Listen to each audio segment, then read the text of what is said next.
business leaders for the support. I hear that quite a number, more than 30 delegations from Malaysia have joined, and shows that the new interest in Pakistan and the opportunities.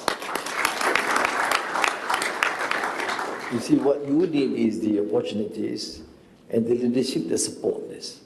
In my discussions and deliberations with the Prime Minister this morning, and earlier the Minister of Commerce and the Meeting Minister have dealt with this issue in various facets, various projects, various possibilities.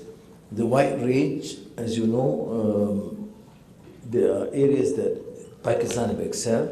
Pakistan has a longer tradition in terms of industrial and scientific development and research. We are relatively a new player.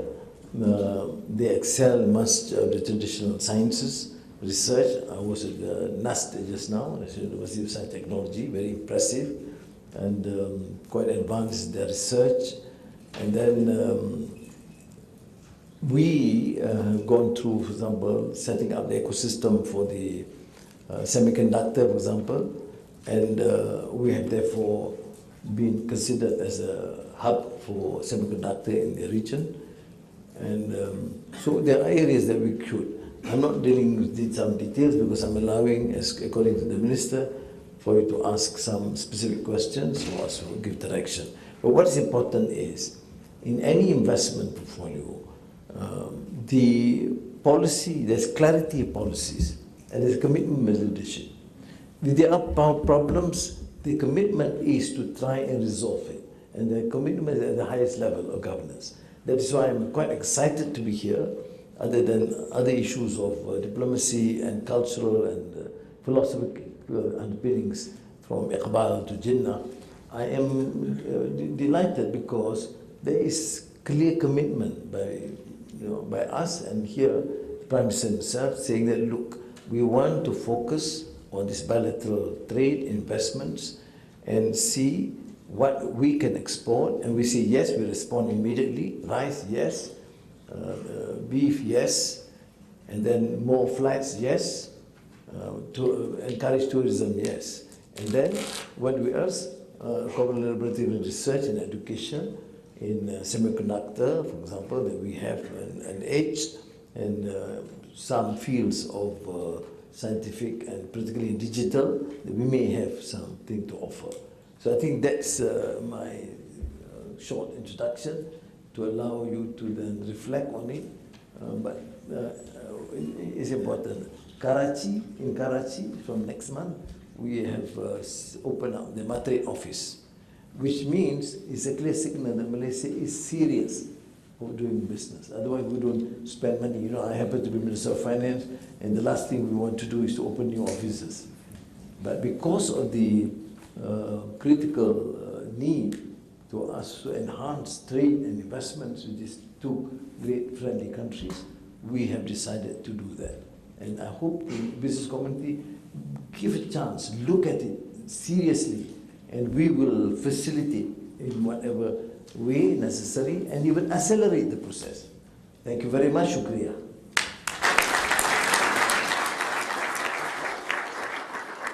Thank you, the Honorable Prime Minister of Malaysia. Now, I would like to invite the Honorable Shehbaz Sharif, Prime Minister of Pakistan, to deliver his remarks.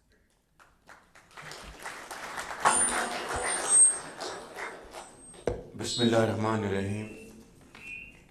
My very dear brother, Prime Minister Anwar Ibrahim, Honorable Ministers from Malaysia and Pakistan, Honorable businessmen, investors, industrialists, importers and exporters from Malaysia and Pakistan, government officials, ladies and gentlemen, Assalamu alaikum.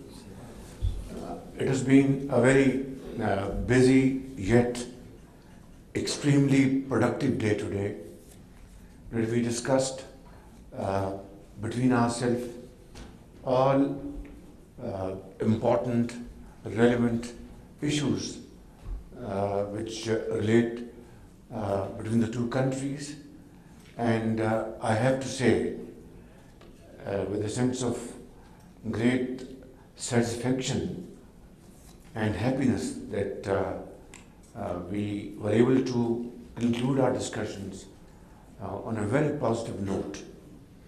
Prime Minister Anwar Ibrahim is most forthcoming and in a very straightforward fashion has assured us his fullest support to assist Pakistani businessmen as well as Malaysian businessmen to join hands together to promote joint ventures in the field of halal meat, in IT, EV, semiconductors, and of course, a host of other areas of mutual interest. Now, it's all up to us how to make use of this very promising opportunity. I've had the honor of meeting many international dignitaries, and I have to say that with President Prime Minister Anwar Ibrahim, it has been a very unique experience. He has been absolutely straightforward, without mincing words. He has took up important issues which will strengthen our two countries' relations in all these areas. I would encourage Pakistani businessmen sitting here. They are the great ambassadors of Pakistan.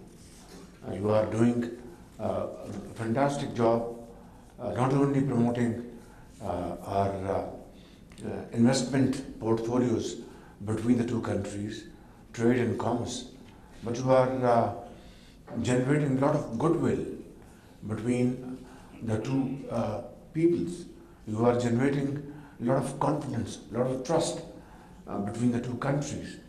And this will keep on building on as long we are honest to each other, as long we are able to produce and export high quality product, as long we are able to honor our commitments, our financial or commercial obligations on time, and even at the cost of loss, fulfill our obligations. That is where lies your profit. My late father once told me, I was very young, I was still in government college, but I had gone into business. I was seeking training from him. There was a period when steel prices had really plummeted, gone down drastically. And Greenwich Bank was our banker. And one installment was due in a matter of few days or few weeks, I remember. So I went to my father, I said, look, Abaji, I said, this is the problem, what do we do? He said, go and sell steel and pay back the bank on time. I said, we will make loss, and because market is absolutely down. He said, it's not loss, it's a profit. I said, I have not been able to gather this equation. What do you mean by this? I said, look, the bankers know that the market is sluggish. The banks know you are going to make loss. And if you sell your production and make loss, but pay the bank on time, that's a profit, because it will generate trust. It will generate a lot of confidence in the eyes of the bank, and next time, whatever feasibility, they will approve it with your eyes closed. So that's a lesson I've learned from a late father.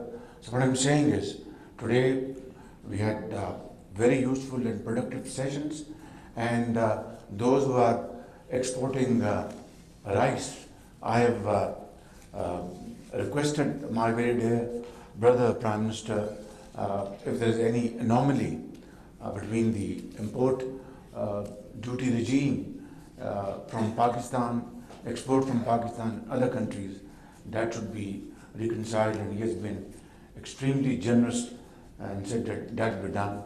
And without his permission, I would like to, because I'm very hugely driven on this account and completely focused that we have to export high quality halal meat to Malaysia. So, ladies and gentlemen, be ready with your modern machines and your plants and your techniques and marketing skills. There is a great scope. Inshallah, a delegation will visit Malaysia next month to have detailed discussion with their counterparts in Kuala Lumpur, and then finalize a framework pathway for our future business engagements. And then hopefully, inshallah, I will visit our great brotherly country, Malaysia, on the invitation of brother Prime Minister, and then we can ink these agreements over there. Now, time and tide wait for none. This is the time. Please stand up, accept this challenge, and then go speedily so that we are able to show to the world that Pakistan and Malaysia are two countries which have really established a model which will become a role model for others to emulate. Thank you very much. Pakistan, Malaysia, friendship, long live Zindabad. Thank you.